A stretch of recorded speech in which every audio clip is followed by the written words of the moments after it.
The trials of the Trump deranged, why this impeachment week is yet another absurdity, plus a COVID immigration crisis that Biden wanted. The Tampa mayor is looking for maskless fans to be tracked down, and another Psaki bomb drops on green energy.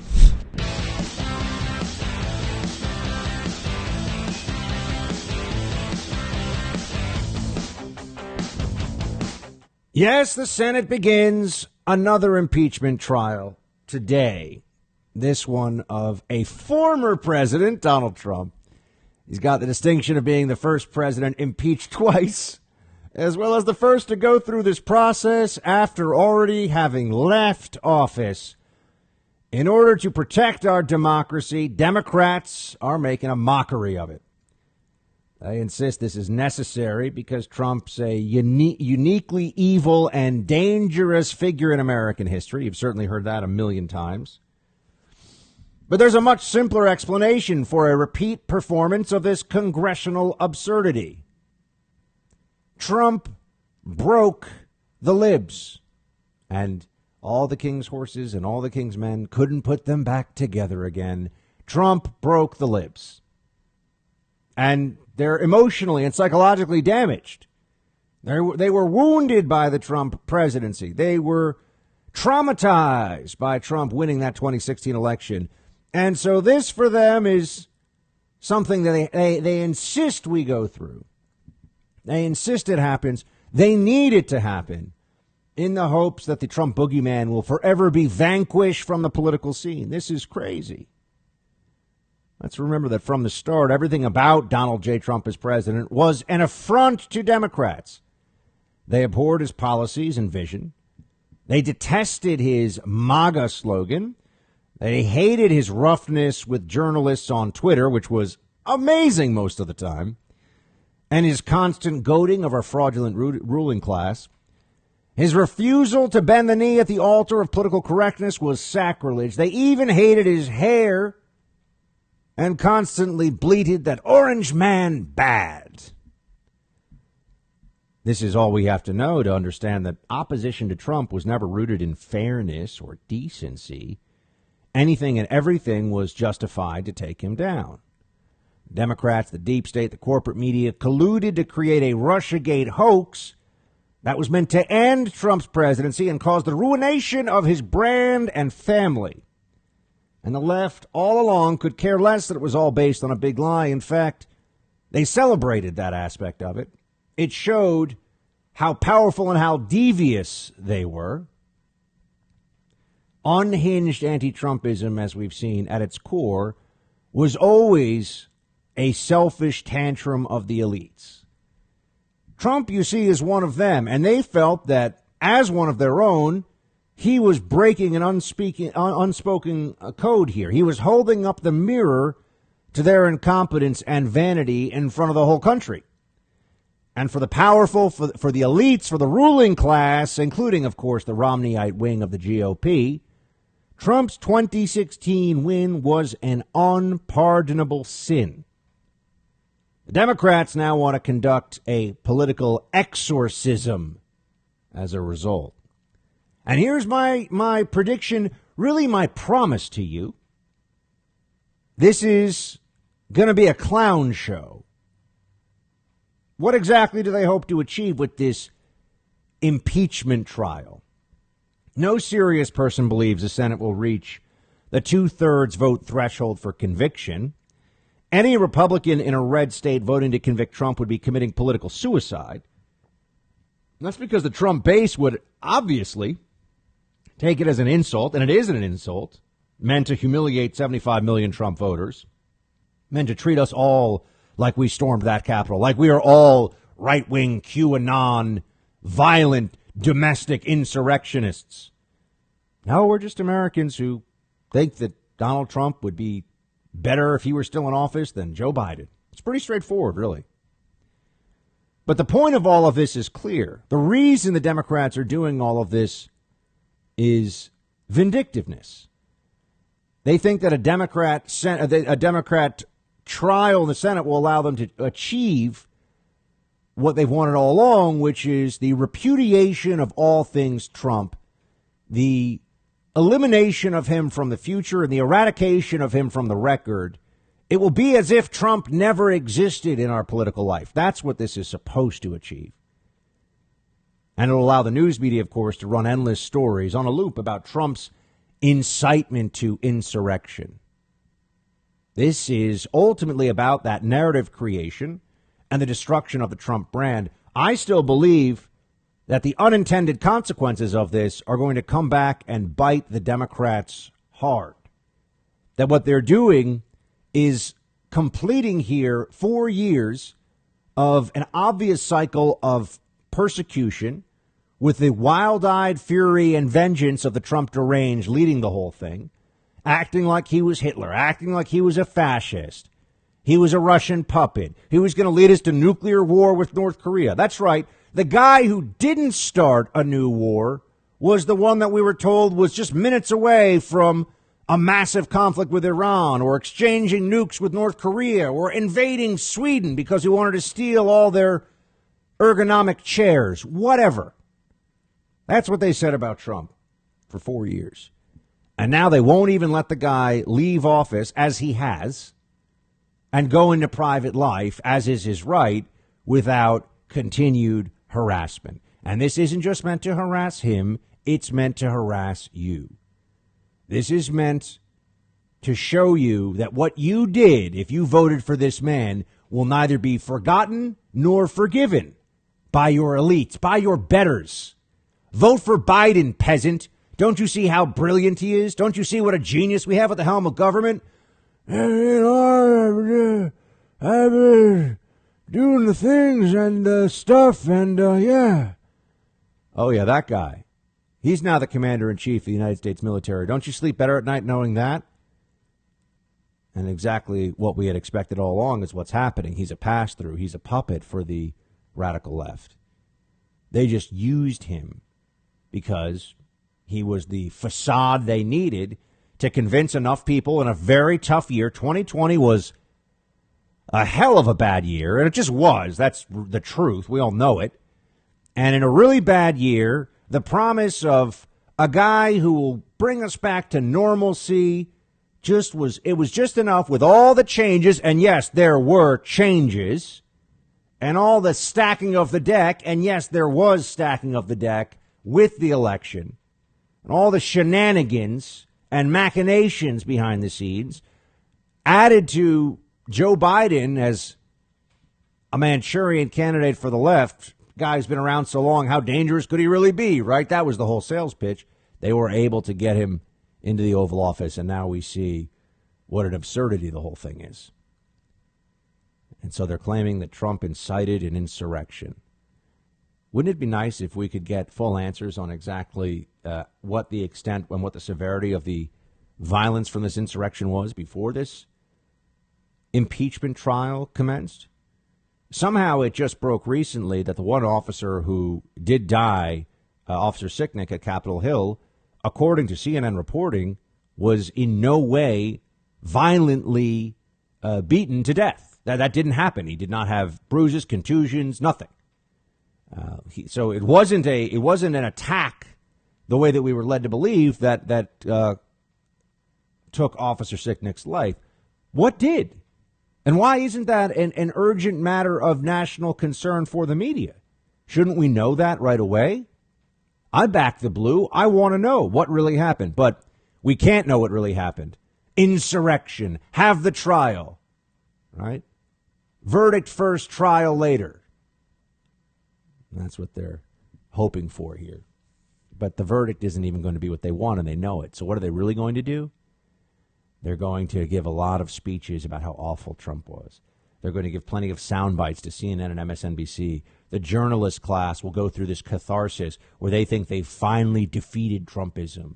They're finally getting their revenge on him for the 4 years of humiliation that they felt they suffered at his hands. It's really all about them. It's not about the American people, I can assure you. And it's certainly not about what's best for justice, the Constitution, or the country. Nobody even remembers what the first farce impeachment of Trump was about at this point. And this one, the second impeachment, 2.0 version, will soon fade out of the public's mind as well. But what will linger is the recognition that former President Donald J. Trump drove much of the Democrat Party insane, and that psychosis is already defining much of the Biden agenda. So strap in, my friends. It is going to be a bumpy ride.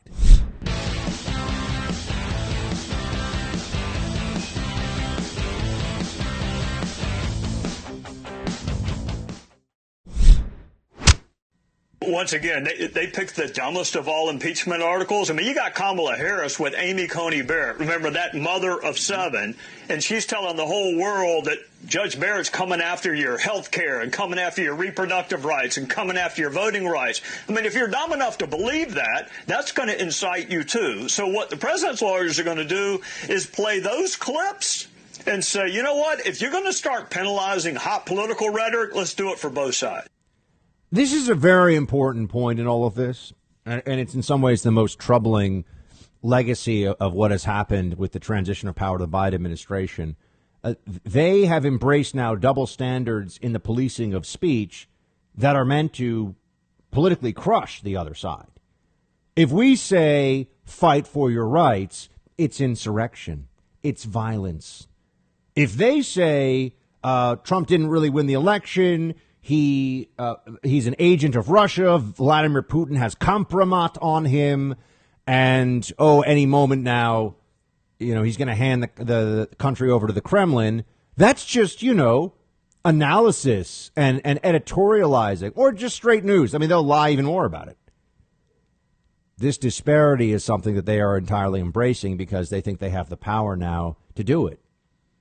This is not a side effect. This is the intent. The Democrats want to be able to use the most inflammatory rhetoric possible. They want political violence to be excused and minimized on their side, as we see from BLM and Antifa constantly. And then on the other side, they want the perception to be that if you are a conservative, if you're a Republican, if you're a Trump supporter, and you say anything that borrows from the common usage martial rhetoric of politics, you're a bad person. You've incited violence. Sorry, you're responsible for that Capitol Hill insurrection. Even after the fact, you were contributing to it, even if you weren't there and didn't say anything and didn't know about it. You were a contributor, even though it happened before you said the thing you said. Doesn't matter. Go back and read just a few chapters in the early stages. The sewage system of the Soviet Union was one way that Solzhenitsyn would refer to this. And it's amazing when you see how the arguments that would be raised by the system it didn't matter. It didn't matter. It was all meant to just take care of dissent. It didn't make any difference whatsoever if you had a fair point. It didn't make any difference if you you were meant to be flushed away. Be quiet. We're in power. Shut up. Your arguments don't matter. What side of the political aisle is doing that right now? Who is really doing that? Just getting rid of the arguments of the other side without even engaging. Is that on the right or is that on the left? We know that it's certainly not on the right. We don't own the social media platforms, the corporate news media, Hollywood, academia. We don't have control of these things. No corporation bends the knee and begs forgiveness for offending right-wingers. No major company says, oh, I'm so sorry that Christian conservatives feel like they've been affronted in some way by one of our policies. No, quite the opposite. So who really has the power right now? Who's really calling the shots?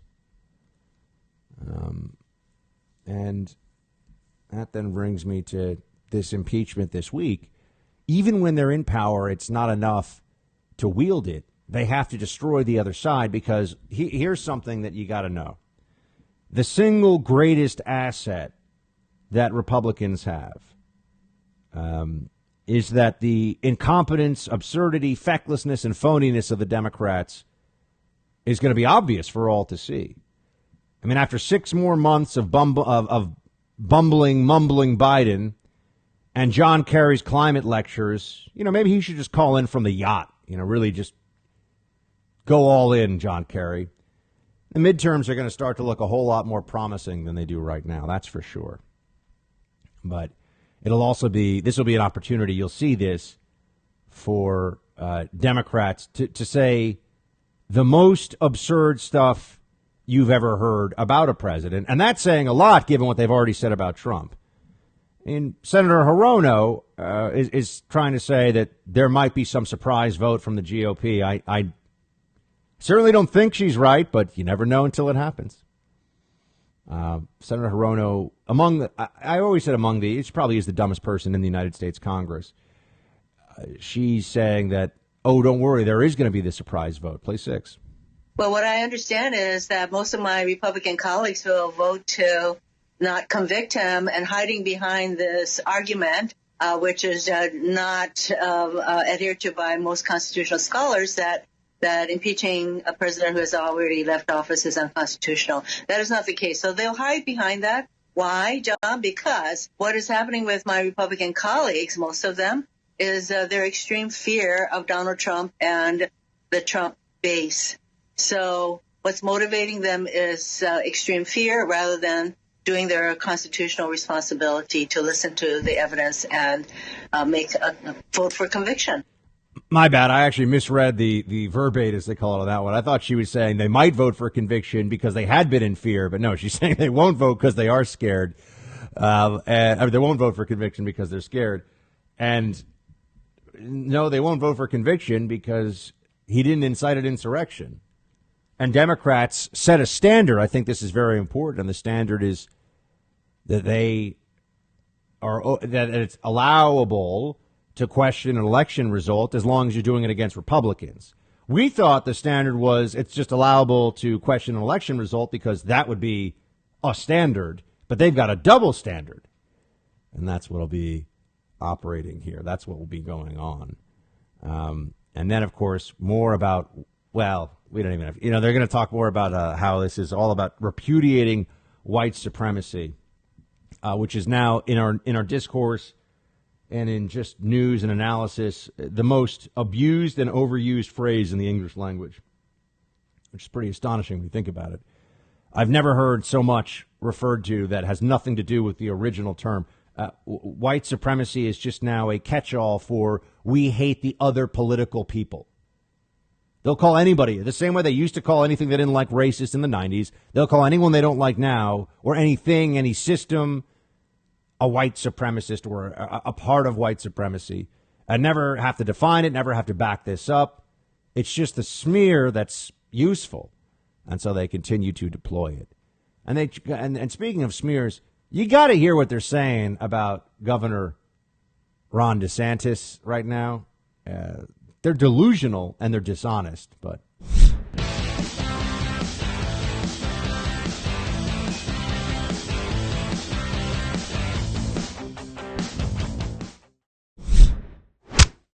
I got to tell you, in watching 22,000 fans in the stadium yesterday, most wearing masks, but then afterwards, revelers running all around without masks, I just kept on thinking super spreader event, super spreader event, super spreader event. And I was thinking about Governor DeSantis with, lifting all of the restrictions. I thought, Florida's going to kill all of us. I really felt that way. And there should be no reason why wearing a mask has been politicized the way that it has been. There should be no reason why Governor DeSantis has been so woefully inadequate in terms of protecting the people not only of Florida but the people of the United States. Imagine all those people, those 14,500 ticket buyers who are now going to fly back somewhere or go back into their communities and infect other people. I thought it was just despicable and disgusting. Now, she's just, I guess, not very smart, this woman on The View. 14. Should she really think that 14,000 people who were at this open air stadium and socially distanced, they all got infected? Really? It's a super spreader event? Really? What were the Black Lives Matter protests, which were outside? Were they super spreader events? I just want to know. No, they weren't. Oh, okay. So the virus discriminates on the basis of politics. Right. Sure. It only infects right-wing outdoor gatherings. But this is also the Super Bowl. It's not even a right-wing gathering. It's just people want to see football. But it's in Florida, so there's a political component to it, you see. You are going to be, unfortunately, dragged through dishonesty that will truly blow your mind in the months ahead. The data speaks for itself. Ron DeSantis has the third largest state in the country by population, is in the middle of the pack nationwide for COVID mortality. That includes states like Wyoming, Vermont, Montana. That includes states where there's far fewer people, no real cities to speak of, large cities to speak of. Sorry.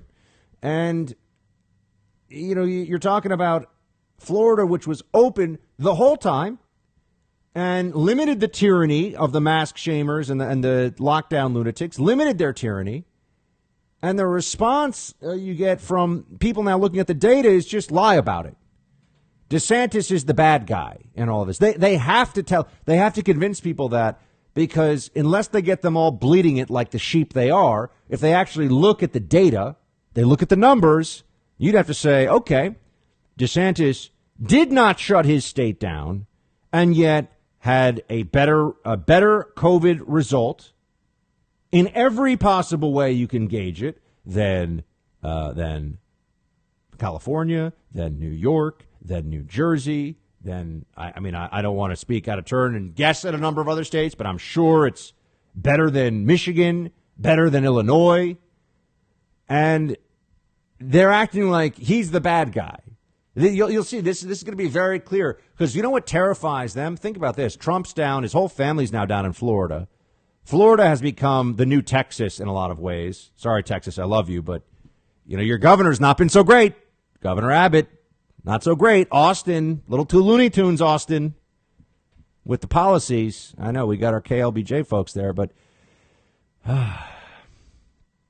Austin, I'm told, is like San Francisco plopped down in the middle of Texas right now.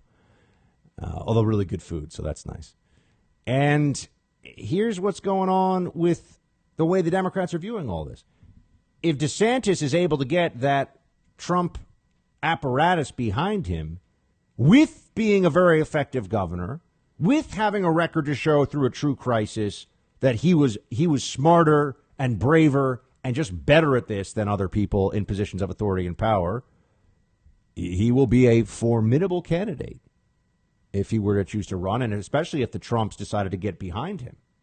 Maybe Ivanka runs for Senate in Florida, and Laura Trump runs for Senate in North Carolina, and Donald Trump Jr. decides that he wants to really just push DeSantis this go round. He's still got a long time before he would have to run himself. So they're trying to deal with this right away. Stop the DeSantis train before it can get going. And I'm sure Floridians are saying, stop trying to steal my governor, Buck, but the nation may need him. The nation may need him. Think about that. An America First agenda filtered through the judgment and aptitude for governance of Ron DeSantis. That could really be something. I mean, look, I don't want to get too early in this and celebrating before we all, but we're seeing the COVID numbers making it very clear who's done what. But, they're going to lie about him. And this is why I want to establish this now for all of you. They're going to be lying to you about DeSantis. Play 4. Obviously, Florida remains a hot spot. The variant looks like it could spread very quickly around this state. And, Mika, vaccinations continue to go at an unbelievably slow rate. Yeah, no, the vaccine process is painfully slow. I mean, there are people who are in categories who, are definitely applying for it right now. Like my mother, people over the age of 70 who cannot get it. And then you see video of kids squashed together, screaming at each other, probably drinking. I mean, this is just a nightmare. Well, I mean, that is a COVID nightmare. You talk about your mother. There's somebody who's 89 who has Parkinson's. And she can't get the vaccine. She hasn't been able to get a vaccine. And we know a lot of people who are in their mid to late 70s, 80s, who have underlying conditions in Florida, can't get their vaccines either. Seriously? How hard has this been? I know that Ron DeSantis has been stumbling around over the past year or so and has had some real problems, especially as it's pertained to vaccines. But I don't think anybody would have expected him to foul it up as badly as he has. Now, let me just give you numbers so you understand how much these idiots on Morning Joe are lying to you. They're lying to you. You hear this, oh, yeah, it's so bad. You know, DeSantis done such a bad job. New York and Florida have roughly equal population. New York is the epitome of the Fauciite Democrat lockdown state. Okay, the epitome of it. And I'm here, and I know, and I've been dealing with it. First doses received of the vaccine in New York, and we got roughly same population here, folks, New York and Florida. First doses received, 1.8 million in New York. Oh, who wants to guess how many have been received in Florida? 2.7 million. So is 2.7 million more than 1.8 million? Do any libs out there, can Morning Joe math good for me for a second here? Can you math good, Joe Scarborough? What's more, 2.7 million or 1.8 million? But Ron DeSantis done a terrible job with the vaccine. Oh, okay. You say, well, Buck, that's only one metric. Okay, well, let's look at the most important metric of all, deaths. And remember, we're talking about a population. Florida has 2 million more people. Okay, so Florida actually, in a sense, is not a fair comparison in Florida's favor when you're looking at a number like this. Florida deaths from COVID-19, 27,814. New York deaths from COVID-19, as of today, according to CDC data, 44,512. Okay, again, Joe Scarborough, Mika Brzezinski, let's see if you can math good. What's more, 27,000 or 44,000? Anybody? Bueller? But Ron DeSantis has messed it up so badly. Do you see, friends? We have a scoreboard now, so to speak, with things like the vaccination. We have results to look at here. This is not just opinion. This is not, oh, I like my guy, you like your guy. We actually have data, to borrow from the Fauci. And the data unequivocally, with absolute clarity, shows that Florida did better than New York over the last 12 months of dealing with this pandemic. There is no honest, serious argument otherwise. It doesn't exist. And you can look at other similar states. By the way, New Jersey would be the same thing. Very hard lockdown in New Jersey. Very serious with the virus. And if you look at other blue states, you know, it becomes very clear what's happening here. And I want everyone to understand this. They have to lie. They have to lie about this because their power is at stake. They told you so many things that were not true, and they won't admit now, even when the data speaks clearly to how they were wrong, that they were wrong. They just want to change course a little bit slowly. They told you things that were not true. They made people suffer, and they understand that if the American people come to recognize that there will be consequences for those in charge, they will be kicked out of power because they're idiots. And the Democrat Party will lose power. So what do? They are just telling you things that are not true. I mean, Morning Joe and The View and these other shows, they're going after low information voters out there who watch these shows and think that they're getting intelligent analysis and honest journalism or whatever. And they're just making stuff up. You cannot say that Ron DeSantis has done a bad job with COVID compared to other states of similar size and population density. It is an impossible argument to make. And yet not only are they saying that he didn't do as good. They're saying that he did a terrible job and other people did a good job, like Cuomo. Yeah. These people never cared about you. They didn't care about the suffering you went through. These media talking heads did not miss a single paycheck.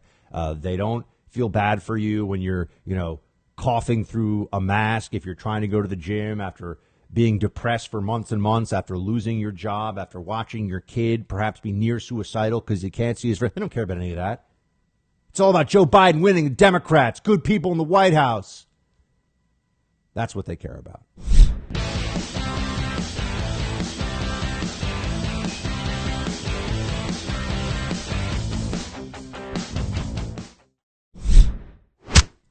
What should we be expecting this week as the second impeachment trial of Donald Trump happens after he's left office? We're joined now by our friend Danielle D'Souza Gill. She is a commentator and author of a book, The Choice, The Abortion Divide in America. Danielle, great to see you. Thanks so much for having me. So what are your expectations for what we're going to be going through with this post-presidency impeachment trial, which is fun to say, but not going to be fun to watch? Yeah, my expectation is that former President Trump will obviously be acquitted. They won't have the votes, but the left is clearly doing this as a show trial. They know that not only is this unconstitutional because he's not the president, but they also won't have the votes. So they're clearly doing this really just as a way to continue slandering him. Many, media people on the left know that in order to keep their high ratings, they have to keep talking about Trump and continue kind of keeping him on the stage as someone to go against, even though Biden is president. And do you think that the GOP is going to actually be surprised by any of the votes that may be cast in favor of conviction here? We've had 45 of 50 GOP senators who have said, you know what, we don't even think this is constitutional, but that leaves a handful that may in fact cast their votes. So you could have the first ever failed conviction here, but one that would have on the Senate side bipartisan support for a president's removal and barring from office. Yeah, I don't think it'll be too surprising. I mean, we know that Mitt Romney, for example, is going to vote for him to be impeached because he hates Trump and so on. So I think there'll be those few, but the majority of the Republican Party supports Trump and also views this as unconstitutional. And even so, Trump is not to blame for inciting the riot. He clearly tweeted about people being peaceful and asked people to be peaceful, and then Twitter removed his tweet saying that. So clearly they don't actually care about the facts of what happened. And many people in the GOP are saying, well, this is going to kind of keep us from uniting and moving forward. But I don't think that that's the best argument. I think the best argument is that this is clearly unconstitutional, one, because he's not the president, and number two, he is not guilty of what you say. Speaking of Danielle D'Souza Gill, she's the author of The Choice, The Abortion Divide in America. And Danielle, we've already seen some troubling stuff from the Biden administration when it comes to the issue of life and being pro-life. What's going on so far, and what are some of the concerns you have about where this Biden presidency, he's all about his Catholic faith, they tell us. He's all about being Grandpa Joe, they say. But then what we've seen so far is a lot of very left-wing stuff on immigration, on energy, but also on the abortion issue. Absolutely. Biden, Harris, Psaki, they love to hide behind the fact that Biden claims to be Catholic, yet he has, through the Mexico City policy, made America so that we are funding abortions abroad. So not only will we be funding them here, but in other countries. And I think what this shows is that America actually has some of the most radical abortion policies in the world. Many other countries have more traditional values than we do. They have more restrictions on abortion, and yet we are exporting these very radical views to other countries around the world by putting our taxpayer dollars into that. So I think it's very disturbing, and many people who are Republicans before this said that, hey, Biden isn't, this moderate that you think he is. He actually is very radical in all these things. And now that he's president, he's proved to be that radical. He's included Bernie Sanders, Elizabeth Warren, all of these people in leadership positions, even if we go beyond the abortion issue. So clearly Biden is operating in a place where he's trying to bring in a lot of the radical side of the Democratic Party while still trying to act like he's moderate, so he can kind of have the best of both worlds or something. But meanwhile, a lot of us are seeing through that, and this kind of I'm a Catholic argument really is just totally hollow. Yeah, I have been saying for a while that as a Catholic, he actually has a responsibility if he was a serious. They say he's devout. Amy Coney Barrett is radical, but on her Catholicism, but Joe Biden is devout. Do you think that people are going to start to see through this facade more as Biden, as you said, pushes further and further to the left, including on policies that are in direct contradiction to his allegedly Catholic beliefs? Yeah, I think it's laughable that the media is trying to create this caricature of him as the most religious president we've ever had, the most, Catholic president or something, posting photos of him sitting, in a church and so on, as if this kind of makes him, a true religious believer. And the reality is that his policies go completely against that. And I think that, in order for people to see that, they don't have to look too far. It's really front and center. Only a few days into being president did he do that, and he's issued all kinds of executive orders. So no, I think it's really just a charade by the media to make him seem as though he's the great unifier and rope religion into this. But he clearly does not consider his faith to be central to anything that he does. Yeah, it uses it as a shield to avoid criticism. But we'll continue to stay on it. Danielle D'Souza Gill, author of The Choice. Danielle, great to see you. Thanks for joining. Thanks for having me.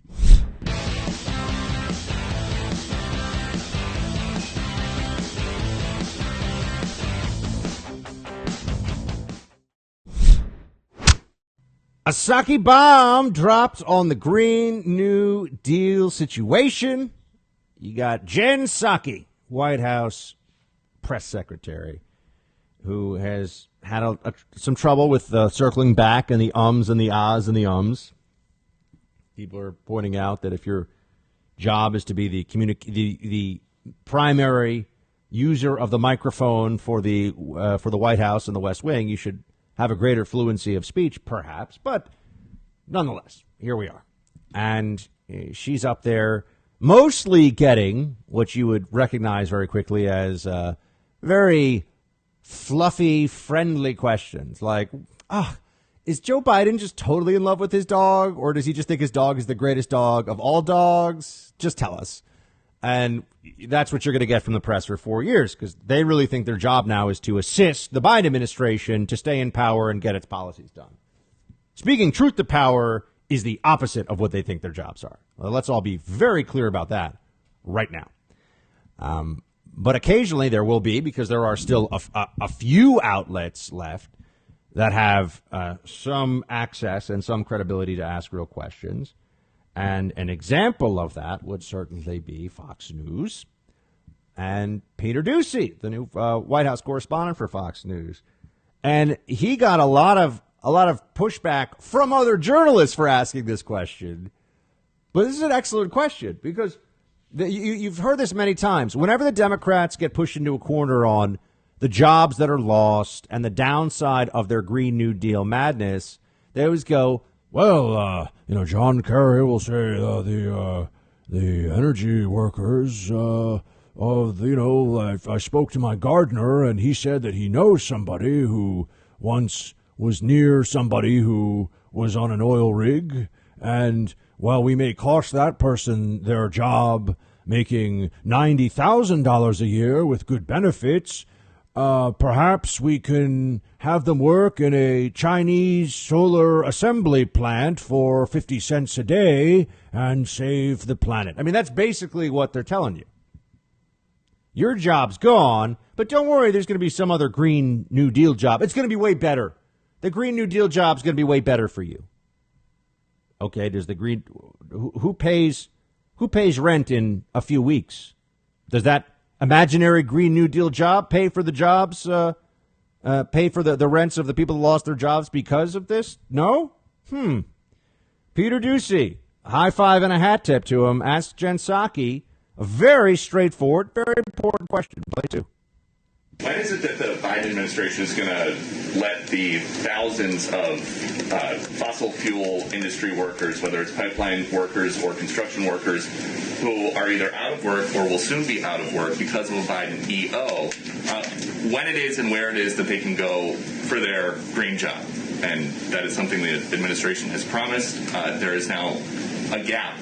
So I'm just curious when that happens, when those people can count on that. Well, I'd certainly welcome you to present your data of all the thousands and thousands of people who won't be getting a green job. Maybe next time you're here, you can present that. But you said that they would be getting green jobs, so I'm just asking when that happens. Richard Trumka, who is a friend, longtime friend of Joe Biden, says about that day one Keystone EO, he says, I wish he, the president, had paired that more carefully with the thing that he did second by saying, here's where we are creating the jobs. So there's partial evidence from Richard Trumka.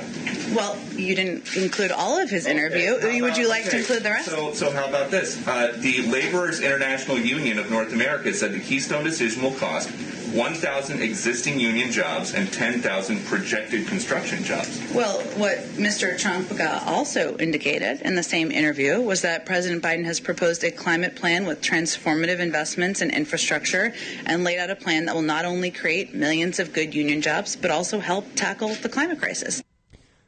Yeah. So, here's the thing. Yes, you poor people with your union jobs on the Keystone, the icky pipeline thing that makes all the goo and the mess for the environment. You're totally going to have this really nice, awesome Green New Deal job at some point in the future. We just don't know when, but Biden's totally smart and really smart about the jobs, and there's going to be these Green New Deal jobs for you. So just take a chill, Yeah, I know the mortgage payments, totally. It's really hard, but that's the Biden administration on policy when it comes to energy in a nutshell. Sorry that we've done something based on ideological reasons that are absurd in the first place. Oh, the world is melting, climate change. And it's going to really hurt people, cost them jobs. They no longer have employment. They no longer have salaries and benefits and can't feed their families, can't pay their bills at a time when the country is already suffering. At least some people in the country are suffering economically a lot. But they defer the political backlash to this by saying, oh, don't worry, we're going to get you this awesome other job soon. We're going to get you this awesome other job any day now. Really? Is that what's going to happen? They're going to get them an awesome job any day now? Huh. And they brought up the Trumka interview. This guy's a big union boss. And here's what he actually said back in the first days after the Biden inauguration, when the first thing Biden does, gets rid of the Keystone XL pipeline. And can I just remind everybody, the Keystone XL pipeline is in most people's minds being canceled was canceled by Biden because of climate change and the need to combat CO2 emissions. Every analysis of the Keystone XL pipeline done by independent agencies, by scientists, by everyone who's looked at it, including the State Department under the Obama administration, said that canceling the Keystone XL pipeline would result in greater overall CO2 emissions. The oil still comes out of the ground. It still gets burned for use in fossil fuels. But now it will be even more costly and more CO2 intensive to transport the oil. But they convinced a lot of ignorant people, I just want all the trees to breathe the fresh air and not have the CO2. But wait, don't trees take in CO2? I get so confused. And they wanted to make those people, the environmentalist left, feel like they got a win, and this was an easy win, so shut it down. This is just pure emotion and ideology. Shut it down. Now, with that established, here is Richard Trumka explaining exactly what this means. Well, what happens to the thousands of jobs? Play 8. I wish you hadn't done that on the first day, because the Laborers International was right. It did and will cost us jobs in the process. I wish he had paired that more carefully with the thing that he did second by saying, here's where we're creating jobs. We can do mine reclamation, we can fix leaks, and we can fix seeps and create hundreds of thousands of jobs in doing all of that stuff. You think Biden realizes that that was a mistake, that announcement? I think so, yes. So that's the interview. I'm just saying, there's Richard Trumka, a big union guy, who's like, they can promise a lot of things. I mean, I just want to know if I walked into your office, your place of work, your place of business, wherever that was, and I said, hey, I'm from the Biden administration. We're going to fire you today, but we're like totally going to give you this awesome green job at some point in the future. We don't know where, we don't know what your salary will be, and we don't know when, but you're like totes going to have this awesome Green New Deal job, so just don't worry about it. How would you feel? Would you feel like that's a fair trade-off? It's a good thing to present to you? Of course not. If someone showed up to me and said, yeah, your whole media career and all this stuff, that's going to go away, but we are totally going to hook you up with a job at a solar power plant at some point. Oh, you don't know it? You've never worked in a solar plant? It's going to be great. They have them in China, and people are loving the manual labor they have to do day in and day out at those assembly lines for very low pay. So it'll be great here, too. It'll be really high-paying jobs. Don't worry. Oh, you have no skills in that area? Well, you'll develop some, maybe learn to code or something. I don't know. Just shut up. We're saving the planet. That's the real logic of the argument here. That's how it works. That's how it unfolds. I think that's a problem. I think that shows how disconnected the Democrat Party really is from people who are actually in the working class. They don't care when they lose their jobs. They don't care about the suffering that they have. And we have to hold them to account for this because there are only a few people. And as I said, props to Peter Doocy. There are only a few people that even have the access and the willingness to ask real questions of the government. The answer to the question, what happens to people who lose their jobs because of the climate change mania of Biden and the Democrats, is they don't have green jobs to give them. That's the real answer. You lose your job, and maybe one day we'll get you some other job. And in the meantime, tough for you, union workers. That's what the Democrat Party is actually saying without saying it. Got to save the planet. Sorry. Yeah, we have like all the great green jobs, though, and they're like so green. And like, you're just going to love them. I don't think Psaki bomb's winning over a lot of union guys with that one.